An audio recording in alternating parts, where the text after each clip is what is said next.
Everyday Samurai, Episode 16.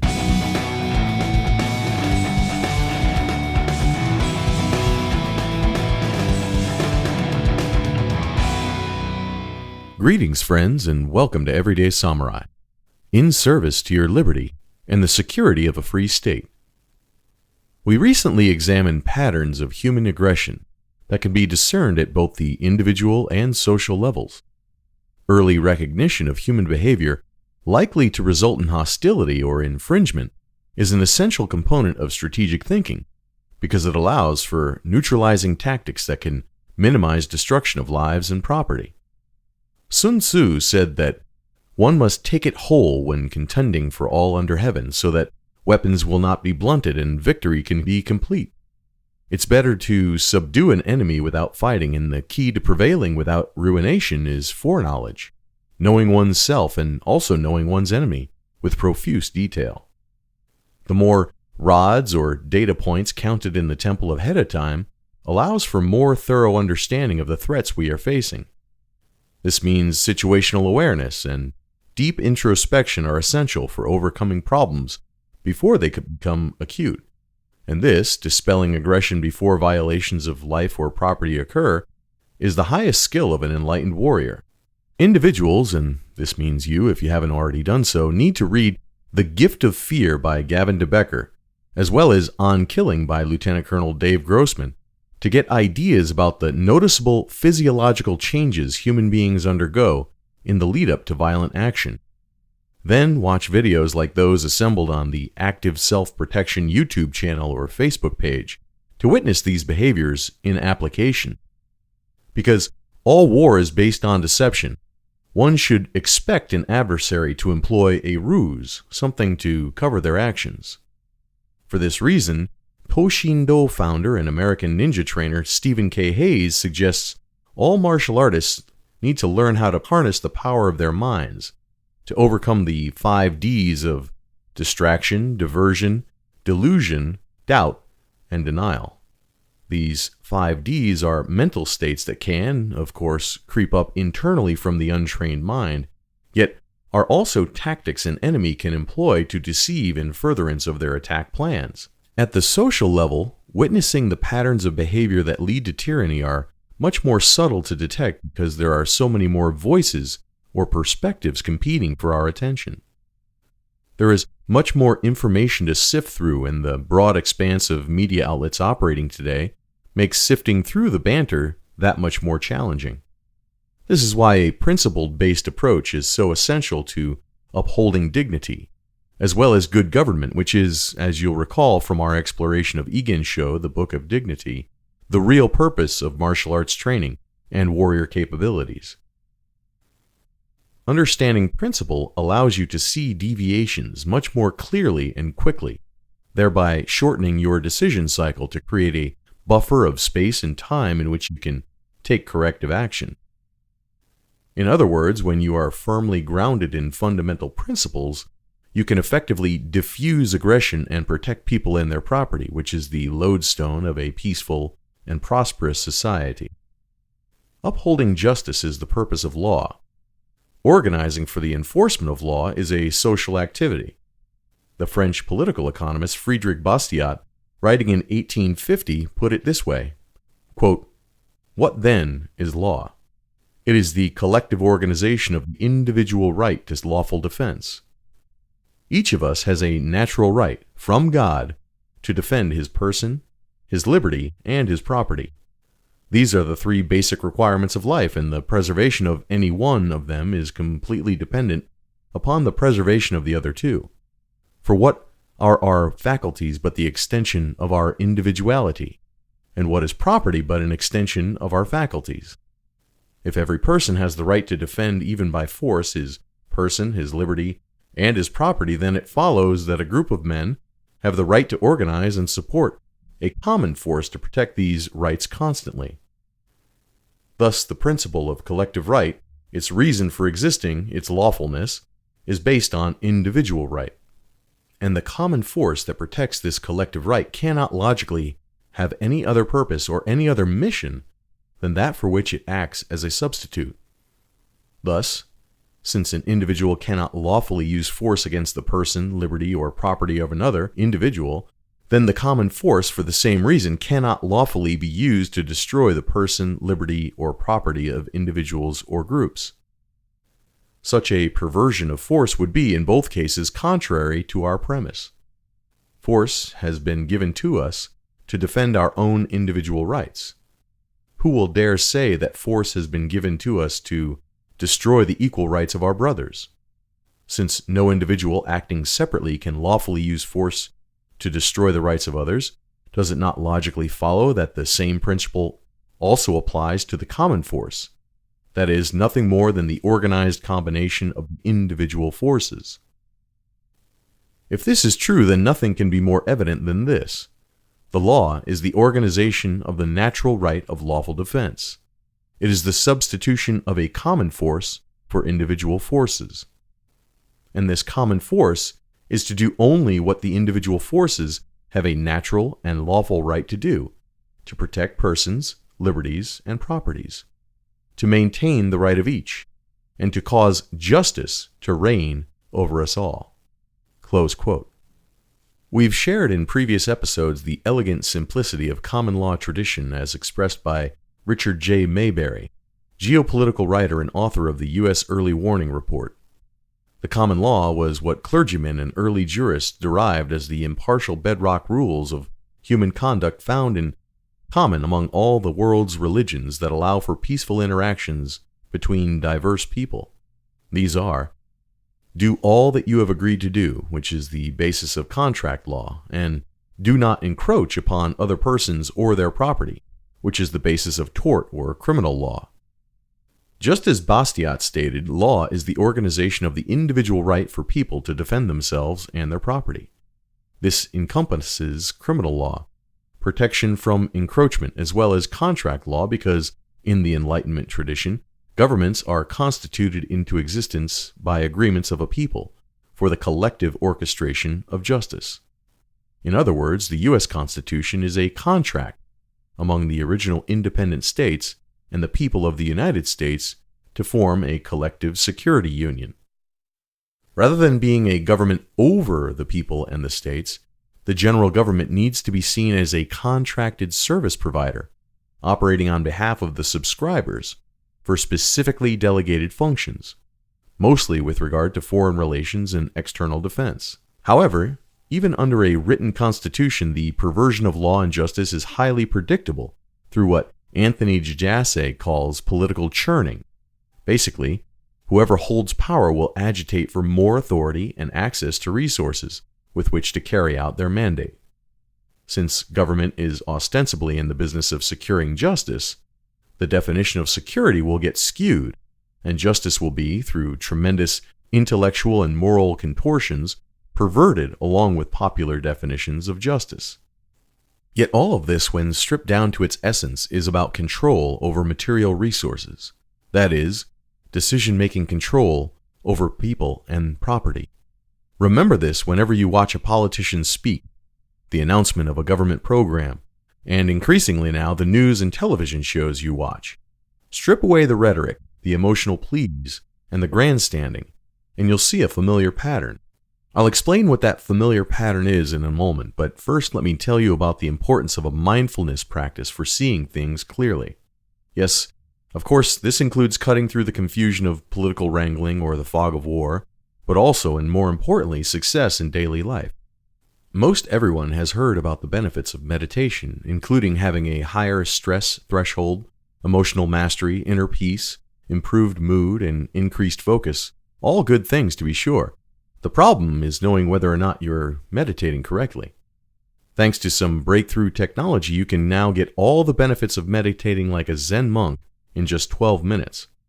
This is why I suggest you check out everydaysamurai.life/Zen12 to get a free sample of this audio meditation program.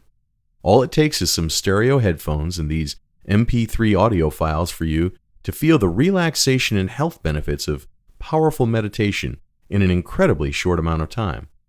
Whether you want to get ready for your day, recharge during a break, or de-stressed post-mission, Zen 12 will put your mindset where it needs to be, right here in the power of now. Go to everydaysamurai.life/Zen12 today.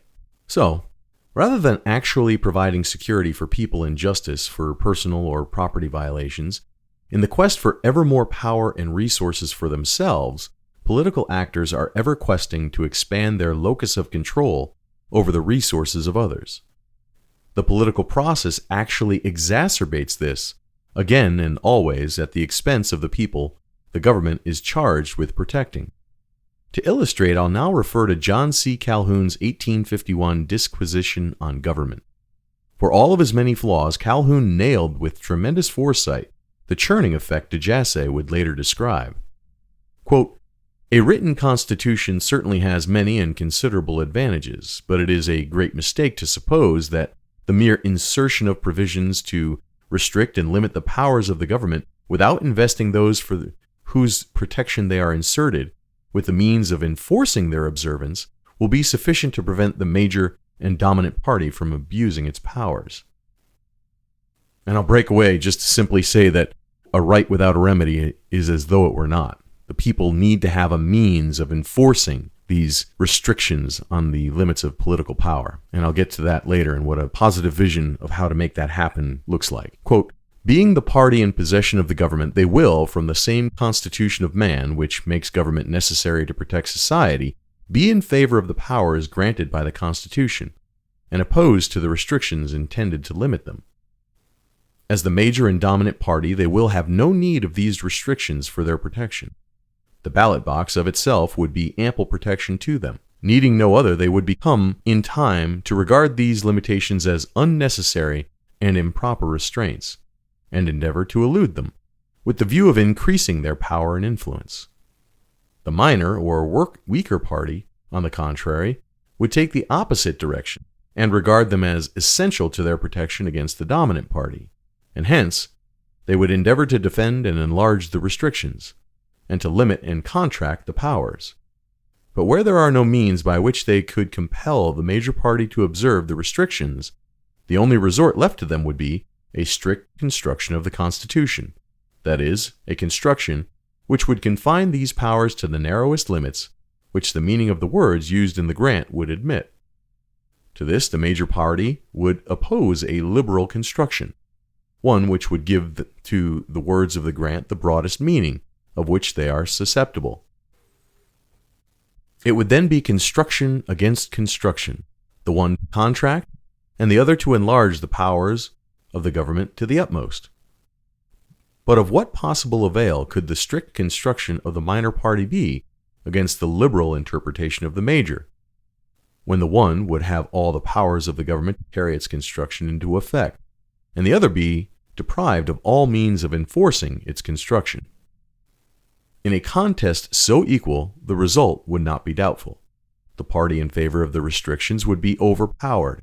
At first, they might command some respect and do something to stay the march of encroachment, but they would, in the progress of the contest, be regarded as mere abstractionists, and indeed, deservedly, if they should indulge the folly of supposing that the party in possession of the ballot box and the physical force of the country could be successfully resisted by an appeal to reason, truth, justice, or the obligations imposed by the Constitution. For when these of themselves shall exert sufficient influence to stay the hand of power, then government will be no longer necessary to protect society, nor constitutions needed to prevent government from abusing its powers. The end of the contest would be the subversion of the Constitution, either by the undermining process of construction, where its meaning would admit of possible doubt, or by substituting in practice what is called party usage in place of its provisions, or finally, when no other contrivance would subserve the purpose, by openly and boldly setting them aside. By the one or the other, the restrictions would ultimately be annulled, and the government be converted into one of unlimited powers." Close quote. You may notice a trend at play here where political parties accuse each other of overreach and abuse of power, yet hypocritically behave similarly once holding office.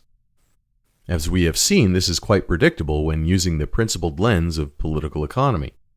Just becoming aware of this tendency when contrasted with the actual legitimate function of government found in the Constitution and conforming to common law will help you see through all the name-calling and grandstanding.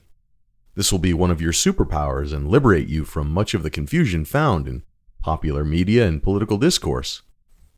While what Calhoun describes might be alarming enough, the rate of conversion into a government of unlimited powers is actually accelerated by supposed national emergencies and aided by access to more resources found in productive free market societies through the power of taxation.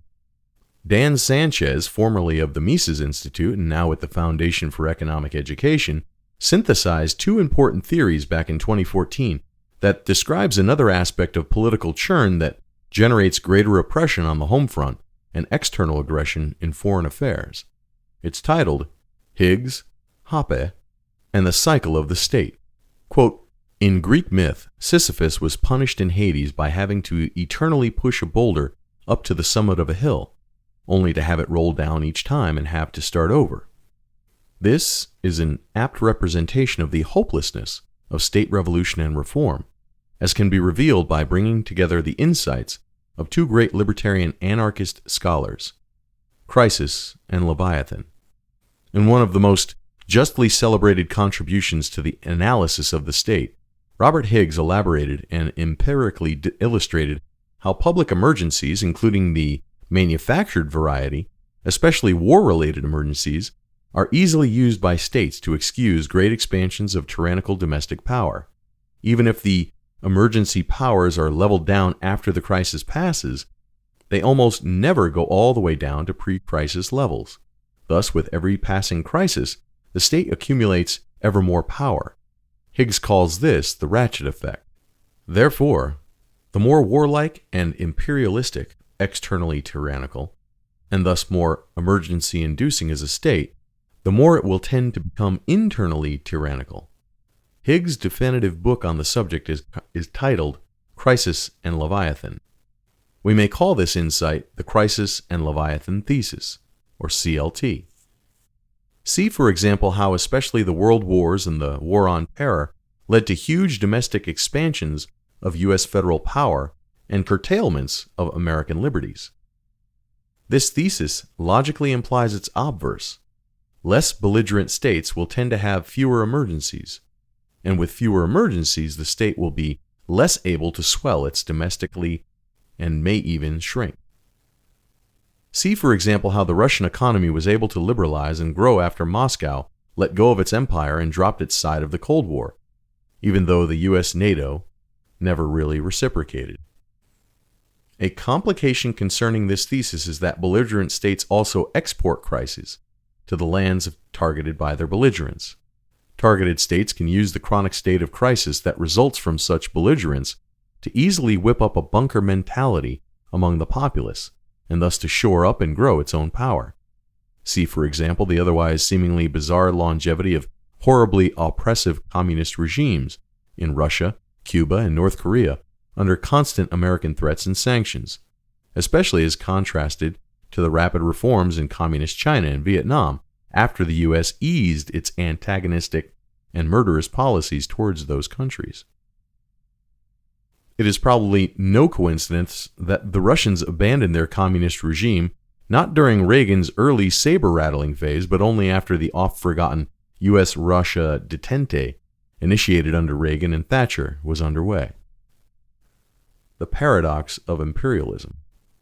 Less famous than the Higgs thesis, but equally true, is an insight of Hans Hermann Hoppe, who elaborated and empirically illustrated how less domestically tyrannical states will tend to become more warlike and imperialistic. This is because the vastly greater productivity of a populace with a high degree of liberty makes for much greater per capita tax revenue and a much wealthier state. Such a state will therefore have far more ability to project power abroad. Hoppe referred to this as the Paradox of Imperialism, and we may call it the Paradox of Imperialism thesis, or PIT. See, for example, how the quintessential lands of the free, Great Britain and the U.S., also became the homes of the inappropriately brave, that is, belligerent. In other words, they have been in their heydays the greatest, most expansionist empires. Even the dirigist Nazis supported their aggression by expanding the wealth and manpower that Germany built up in its liberalized industrialist years. The obverse of this coin is true as well. More domestically tyrannical states will tend to be economic basket cases that are less able to afford or completely undertake foreign expansionism. See, for example, how the dirigist Soviet Union was always on its back foot vis-à-vis the US throughout the Cold War. Since the ideology of its own subjects is the only chief constraint on state power, and since people are chiefly concerned with their own plight, and very little with the plight of foreigners, it is generally only bankruptcy that will seriously limit foreign belligerence. This has been abundantly illustrated by history. When was the last time an economically thriving empire voluntarily contracted? Even the British Empire's splendid isolation phase was at the best a slowdown in expansionism, and not a contraction. The paradox of imperialism debunks the myth of minarchism. Ask a Cherokee woman on the Trail of Tears or a Chinese man bleeding out in the midst of the Opium War about America's or Great Britain's era of limited government. With the state, it's always all something of a wash. You tend to either get relatively free Americans alternatively mass starving with sanctions and mass slaughtering Iraqis in what amounts to a double-decade campaign of genocide, or enslaving North Koreans leaving the Iraqis alone. The devil will have his due, one place or another. Higgs meets Hoppe, the cycle of the state. These theses of Higgs, CLT, and Hoppe, PIT, if accepted, when joined, imply a cycle of the state. Light internal statism makes for heavy external statism, which makes for heavy internal statism, which makes for light external statism, which makes for light internal statism, and around we go. Now, this isn't some kind of iron law of state evolution. The Higgs and Hoppe theses only deal with ceteris paribus tendencies, meaning holding constant all other factors. Other factors always play a role and may counteract these tendencies, but the tendencies are real and knowable through reasoned incentive analysis. The cycle of the state shows the Sisyphean hopelessness of state revolution and reform. Ideological change can reform a state domestically, but internal reforms tend to feed a state's external belligerence, which generally will eventually reverse the reforms anyway. And a state will almost never turn away from belligerence unless it is forced to by the dearth it imposes on itself. There can be no stable victory in the battle for limiting the state through revolution and reform, and therefore the state cannot be progressively reformed away, whether by an existing regime or a new post-revolutionary one. The only winning move against the state is not to play its game. The only way to break the cycle of the state is to secede from it.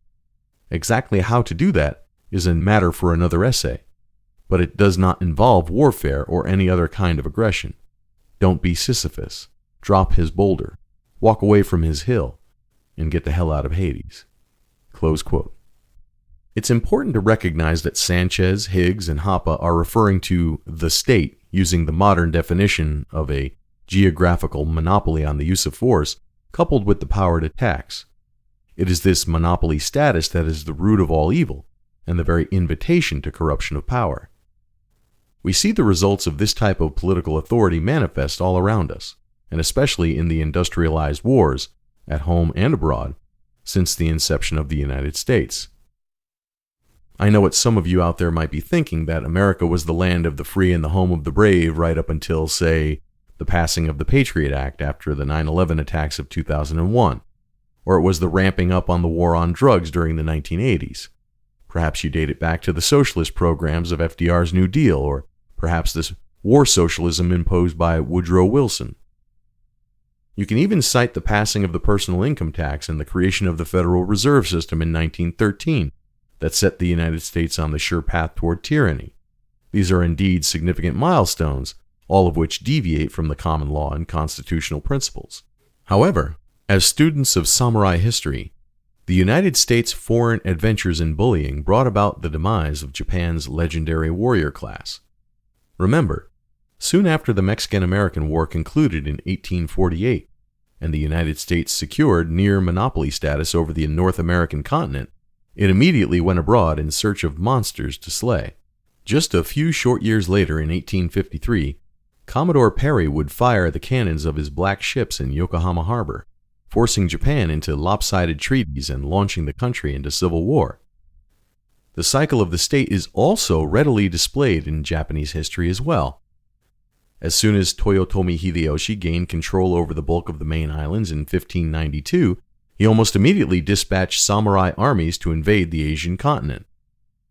This pattern would repeat during the Meiji Restoration, with famed reformer Saigo Takamori, the last samurai, being one of the most vociferous advocates for an invasion of Korea in 1873, once imperial rule had been restored from the Tokugawa shoguns. It is the securing of monopoly status on the use of force, coupled with the power to tax, that leads a state to expand its sphere of control outward. Yet these tendencies need not be inescapable. The U.S. Constitution, when viewed properly as an operating charter for a federated republic of free and independent states, as opposed to a monopoly state described by Higgs, Hoppe, and Sanchez. Indeed, the Constitution specifically denied monopoly authority on the use of force to the central government, and indeed prohibited it from interfering with the ownership of personal weapons. The general government was also reliant upon the member states' various militia institutions to, as Article 1, Section 8, Clause 15 states, execute the laws of the Union. The governors of the several states, along with the local militia themselves, would also be a check on what laws would actually get enforced. This check valve, designed into the federal charter, completed the circuit of self-government, whereby we the people were the final determinant of the type of political authority acted on their behalf. For, as the Declaration of Independence states, when a government becomes destructive of its proper ends, the security of people and their property, it is that people's right and duty to alter or abolish such government and design new safeguards for their liberty. I know the world we inhabit today looks nothing like the constitutional order or common law principles I've described. Again, all war is based on deception, and politics is war by other means. We should not be fooled by appearances or follow the path of conditions. Principle needs to be our guide, and the grounding base that helps us see through confusion. And the Constitution is still the law of the land. There are tools available by design to restore liberty as the primary political objective, as the Federal Republic was originally conceived. With this in mind, I will read from a 2009 speech delivered by constitutional scholar and attorney Dr. Edwin Vieira. It's titled, "The Tea Parties Need Teeth," and addresses how we the people can operate along the two pillars of political economy, namely the power of the purse and the power of the sword, to reassert constitutional order. Quote, "The complaint, 'we don't want you,' needs to go further to the resolve, 'we won't have you,' that we the people intend to rid themselves of the general government's interference. And to make this resolve effective, we the people need to design and put into effect remedial action so that they can say with finality, 'we don't need you.' If we the people have the ability to give teeth to this desire and take the necessary action, and thereby accomplish the goal. But what will all of this require? We the people need to create actual, workable institutions that take advantage of the political and legal position the people hold, i.e., as the ultimate sovereigns. We the people need to create actual, workable institutions that take advantage of the economic resources the people command, that the people are the true source of all real wealth in this country, and are in actual physical possession of most of it. True enough, the establishment holds bundles of paper claims to wealth. Many, if not most, are generated through the unconstitutional Federal Reserve System. But the insuperable problem for the establishment will be how to collect on those claims if we the people simply refuse to honor them.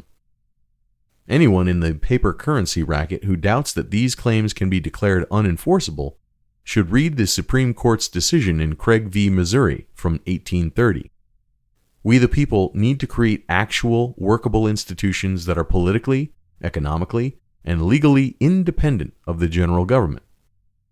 Institutions that can compete with the faulty and fraudulent mechanisms that rogue officials in the general government have foisted on the country in the key areas of economic and political control, particularly in the areas of money and banking, and what is called homeland security.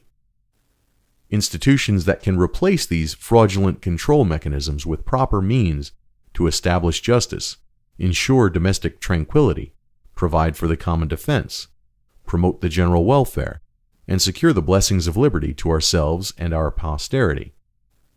And institutions that will enable we the people to defend themselves against retaliation from rogue officials in the general government and from the private centers of multinational economic power. In sum, we the people must combine their economic resources and abilities with political and legal authority in large-scale organizations that will reflect the power inherent in numbers. This cannot be done by or through the general government at the present time because the general government is the main locus of this country's problem, not the source of any solution for them. It cannot be done through political parties because parties, along with other factions and special interest groups, are the control mechanisms in the divide and conquer strategy the establishment employs to prevent we the people from asserting their political sovereignty in their own interests.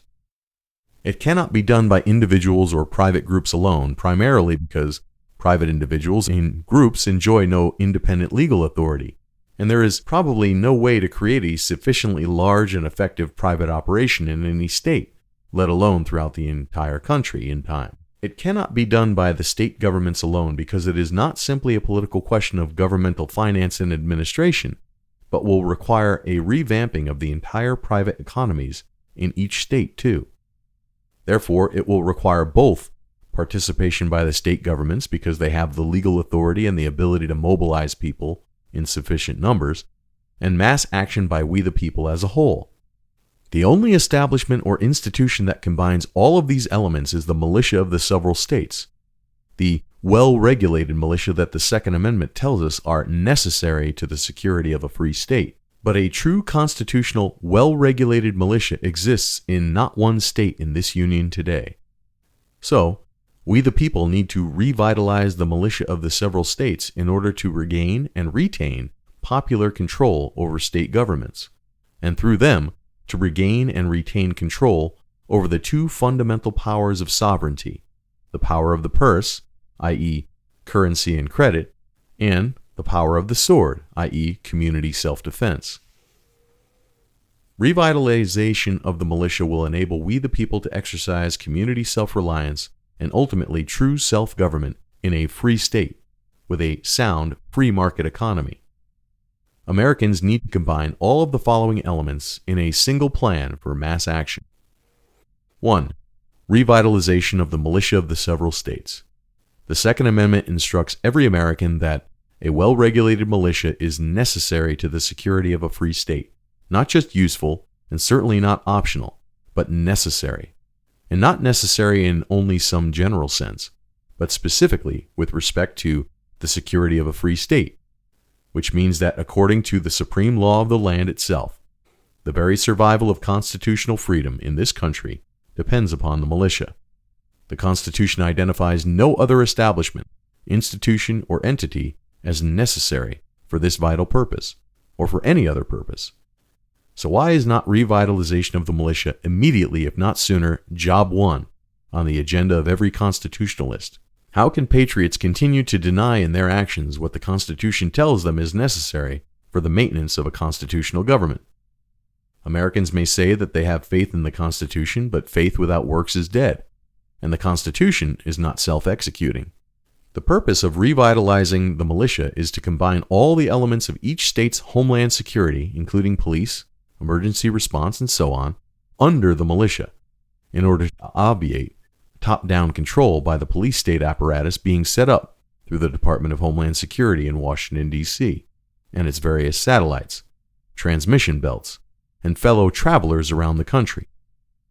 Revitalization of the militia will return control to whom it belongs, in the hands of we the people directly, with total organizing, arming, disciplining, and training of we the people to handle any emergency, state production and provision of arms, ammunition, and accoutrements for the militia, with all individuals to possess their arms and ammunition whenever obtained and wherever obtained from whatever source as part of their militia service, thus ending all the general government's oppressive gun control, and perhaps, of most immediate importance, assignment of the militia of oversight over all new institutions of economic homeland security within the state. Adoption of an alternative currency. This is an idea which began in New Hampshire and subsequently spread to other states, including Indiana, Colorado, and Montana. An alternative currency bill has yet to be reported out of committee in any state legislature, but as the national economy melts down, the pressure for serious consideration and then passage of such a bill will become overwhelming, simply because there is no workable alternative consistent with the maintenance of America's national economic sovereignty that can be put into operation in time. The alternative currency system will require not just the state to participate through its own public financial operations, but also will require every individual member of the militia, that is, every able-bodied adult man and woman, to participate in his or her own private economic transactions, in order to move both the state governments and the state's private economy as quickly as possible out from under the control of the Federal Reserve System and the rotten financial power structure of the New York City, Washington, D.C. axis of fraud. The actual silver and gold will be held in a state vault controlled by the militia and in the hands of militiamen.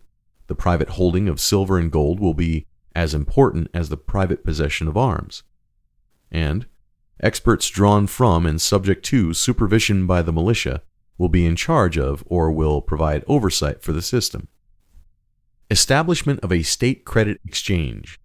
This exchange will deal solely in so-called real bills, financed with actual deposits of the alternative currency, no fractional reserves. This will be necessary in order to protect the state's private economy from retaliation by the multinational financial power structure, which will doubtlessly attempt to cut off credit to the state's businessmen, farmers, and others, so as to sabotage the alternative currency system. Experts drawn from and subject to supervision by the militia will be in charge of or will provide oversight for this exchange too. Additional areas of concern and action could include food independence and security through the suppression of multinational corporate agribusinesses, energy independence and security through mobilization of local resources and radical innovation in the provision of energy, assertion of local control over land and water usage and other natural resources, etc. All of these arrangements will be statutorily structured as functions of the state government and thereby extensions of direct popular sovereignty, and will be administered through the militia, thus coming under the Second and 10th Amendments guarantees of reserved powers to the states and the people. Considerations for the selection of an initial state in which to bring this project to fruition. In the nature of things, the necessary legislation will have to be drafted one state at a time. No one-size-fits-all bill is possible. Inevitably, therefore, this work will require the commitment of a great deal of time, effort, and expertise. Before such a commitment can be expected, let alone requested, of anyone, adequate groundwork must be laid.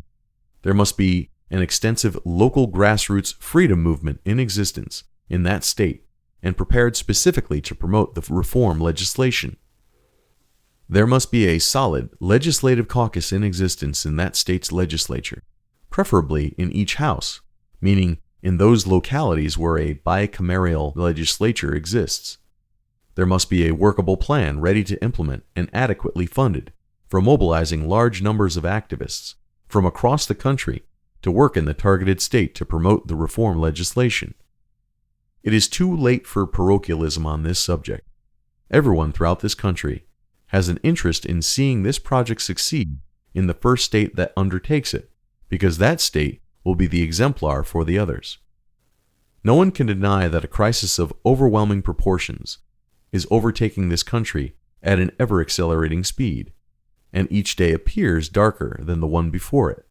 But that in itself is a cause for hope because, as the old saying goes, it is always darkest just before the dawn. Close quote. Friends, we hope you've enjoyed this episode of Everyday Samurai, and look forward to seeing you next time. Be sure to subscribe to our feed so as to stay up to date with our latest offerings. If you like what you've heard here, give us a thumbs up or a 5-star review. Share it with a friend or someone you think would benefit from the message. Remember to get our Tactical Pen Basics Manual as a bonus with the purchase of any tactical pen at shop.everydaysamurai.life. You'll get a great tool for your everyday carry and some great info on mindset, training, and tactics as well. That's shop.everydaysamurai.life. Get yours today and carry it with you wherever you go. Until next time, stay sharp, stay aware, and be well.